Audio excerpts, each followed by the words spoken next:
So in this session, you want to pick up a problem which is one of the most, I would say, one problem that everybody does when you're doing recursion, but is extremely simple, but extremely difficult to understand as well.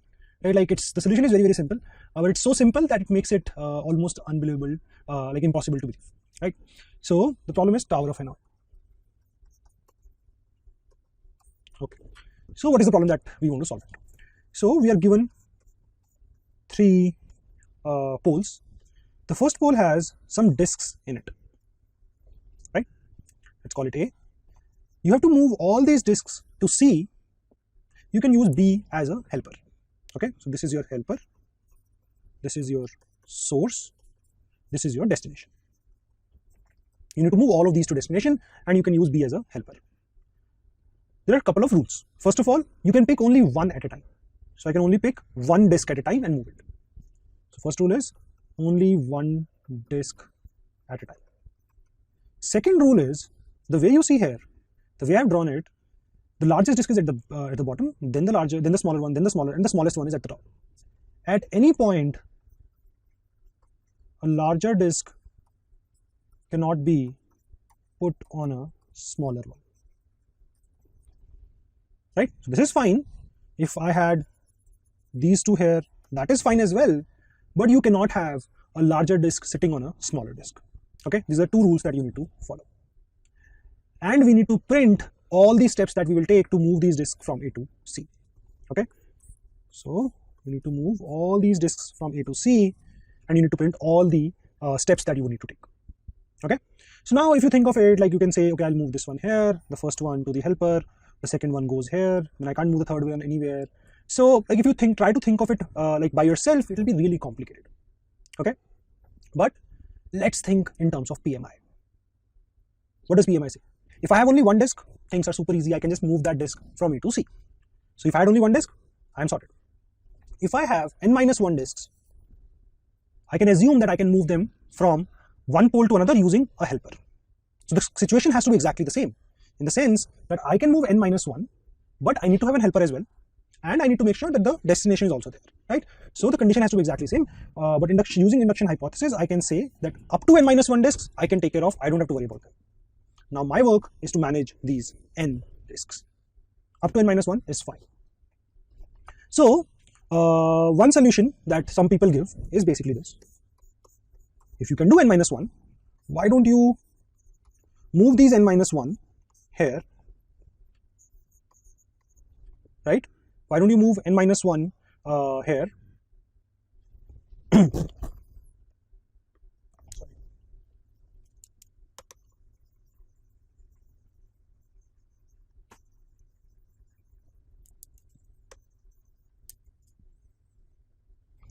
So one solution a lot of people give is, hey, why don't you move the smallest disk here, right? Or let's say the smallest disk here. Now you know how to move n-1.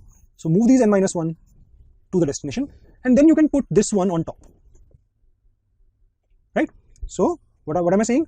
So first move the smallest one to the helper, then rest n-1, you can take it here using induction hypothesis, and then move the small one to the top. Now there's a problem with this solution. Here you have this. So this is not the same problem as the original problem. The original problem had the helper as empty. Helper was empty. Now the helper has a very small disk over which I cannot keep any other disk. So helper is effectively useless for me. In the original case, in the original problem that I was given, the helper was absolutely empty. So I could put anything on helper. But now if you see, helper is actually blocked for me. So I can't move this n-1 here using induction hypothesis, because induction hypothesis says that I can solve the exact same problem for up to n-1. What is the exact same problem? The exact same problem is that I can move n-1 to a destination using a helper as long as the helper is empty, or I can consider it to be empty, right? So this solution is not going to work. You can't just move one to helper and then n-1 to destination and then one from helper to the destination. That's not going to work. So what's going to work? We can do something like this. Let's move these n-1 to the helper using the destination. Helper is empty, destination is empty. I can move n-1, that's not an issue. So I can move n-1, but instead of moving to destination, I'm moving to helper using the destination. So the next state will be, there'll be one disk here, there'll be these many disks here. So you'll be in this state. Now move this disk here. So the largest disk we have moved to the destination. Now, the good part about the largest disk is it's as good as the ground because it doesn't restrict us from anything. You can just put anything on top of this. This is as good as ground. So first you move n-1 to helper, then you move the largest disk to the destination.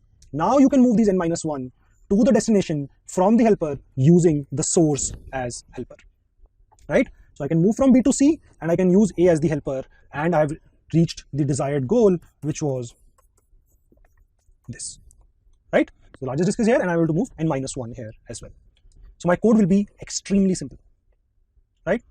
Base case, if n is equal to 1, I'll just simply print move the nth disk from A to C, right? As simple as that. Now the next step, move, this is base case, I'll move n-1 from A to C to B using C as the helper. Nth will go from A to C. Now n-1 will go from B to C using A. That's what we need to do. This is a recursion call and this is a recursive call. This is a single step for which you don't need recursion. You just print it out. Okay, so your function will look extremely simple. It will have basically a base case in which you will be printing something. It will have this recursive call, then you will have some print statement here, then you will have another recursive call, and that's it, will be done. Okay, so quickly write code for this. It's going to be very simple. Just try and replicate exactly what I said, that you need to worry about moving n-1 from A to B using C. Now move the largest disk from A to C, and now move these n-1 from B to C using A as the helper. Okay, perfect. Please try and code this.